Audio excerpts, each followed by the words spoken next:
Hi everyone, my name is Peter, and I want to share my English learning journey with you today. Learning English has been one of the most rewarding experiences of my life, but it hasn't always been easy. In this video, I'll share the ups and downs of my journey, the techniques that help me improve, and some simple methods you can use to become more confident in your English. Whether you're a beginner or already have some experience, there's something here for everyone. So, grab your notebook, find a comfortable spot, and let's explore how you can make English a natural part of your life. When I first began learning English, I felt like I was standing at the foot of a mountain, unsure of how to start climbing. I remember one specific day, sitting on a train in London. Two girls were sitting across from me, talking in English. At first, I just listened, trying to catch words I knew, but I didn't understand much. It felt like a different world. Instead of giving up, I decided to step out of my comfort zone. I said, "Hi, I'm learning English." They smiled, and their kind response gave me a boost of confidence. We talked for a few minutes. They told me about their day and gave me their contact information saying, "You can meet us again if you want to practice English." This moment taught me an important lesson. Don't wait for your English to be perfect to start speaking. Take every opportunity to connect with others. It's not about how many words you know. It's about being brave enough to use the ones you do. After meeting those girls, I realized that learning English wasn't just about studying. It was about making it a part of my daily life. So, I created a simple routine. I started my mornings by listening to English podcasts or songs. At first, I didn't understand everything, but I focused on the rhythm and pronunciation. I set aside 30 minutes daily to read something fun, like short stories or articles about topics I loved. Reading helped me discover new words and see how they were used in context. I made a rule for myself. Every day I had to say something in English, even if it was just to myself. I would describe what I was doing or talk about my plans for the day. By practicing a little every day, I started to notice small improvements. My confidence grew, and English began to feel more natural.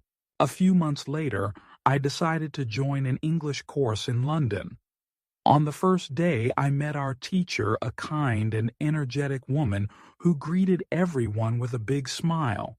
She told us, "Learning a language isn't about perfection, it's about communication. Don't be afraid to make mistakes. They're a sign that you're trying." Our class wasn't like any I had experienced before. Instead of memorizing grammar rules, we focused on speaking and sharing our stories. One day, we talked about our favorite foods, and another day, we discussed travel dreams. This interactive approach made learning fun. I realized that when you use English to express your thoughts and emotions, it becomes a tool for connection, not just a subject to study. One day in class, someone asked, "What's the best way to learn new words?" Our teacher smiled and said, "The answer is simple. Read." She explained that reading isn't just about finding new words. It's about understanding how those words fit into sentences and how they're used in real life. For example, if you're reading a story and come across the word adventure, you might see it in a sentence like, "The journey was an exciting adventure." By seeing the word in context, you not only learn its meaning, but also how to use it yourself. Here's how you can make reading a habit. Choose something you enjoy, whether it's a novel, a magazine, or even a blog. Keep a small notebook to write down new words. Look them up in a dictionary and try to use them in your own sentences. Don't rush. Read at your own pace and focus on understanding the story. Another game-changing technique I learned was shadowing. At first, I wasn't confident about my pronunciation, I wanted to sound more natural, but I didn't know where to start. Our teacher introduced us to shadowing. She said, "It's simple. Listen to a native speaker and repeat what they say, copying their tone and rhythm." We tried it in class using a short video. At first, it felt strange to mimic someone so closely, but after a few minutes, I noticed my confidence growing. Shadowing is great because it helps you improve your pronunciation, get used to the natural rhythm of English, feel more comfortable speaking aloud. You can try it at home too. Find a short video or podcast with clear speech, pause after each sentence, and repeat. One of my classmates introduced me to another technique that changed everything: thinking aloud. At first, it sounded unusual, but once I tried it, I realized how powerful it was.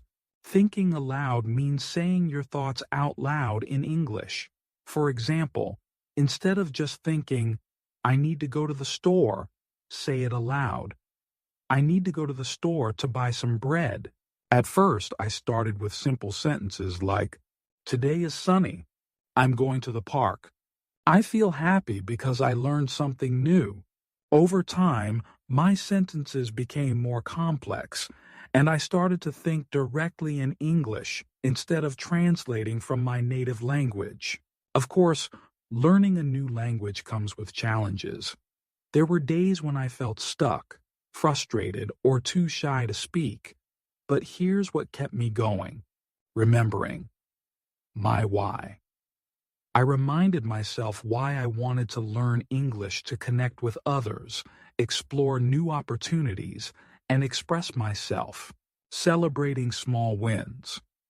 Whether it was understanding a new word or having a short conversation, I celebrated every step forward. Learning from mistakes. Instead of fearing mistakes, I saw them as chances to grow. Learning English isn't about being perfect. It's about progress. Here's a quick recap of my tips. Read every day to discover new words and understand their context. Listen to English media to get used to pronunciation and rhythm. Speak as much as you can, even if it's just to yourself. Practice shadowing to improve your accent and fluency. Think aloud to make English a natural part of your day. Remember, every step you take brings you closer to fluency.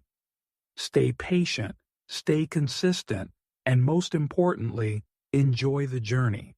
If this video helped you, please give it a thumbs up and share it with your friends. Don't forget to subscribe for more tips on learning English. Let me know in the comments. What's your favorite way to practice English? I'd love to hear from you. Keep practicing, and remember, you've got this.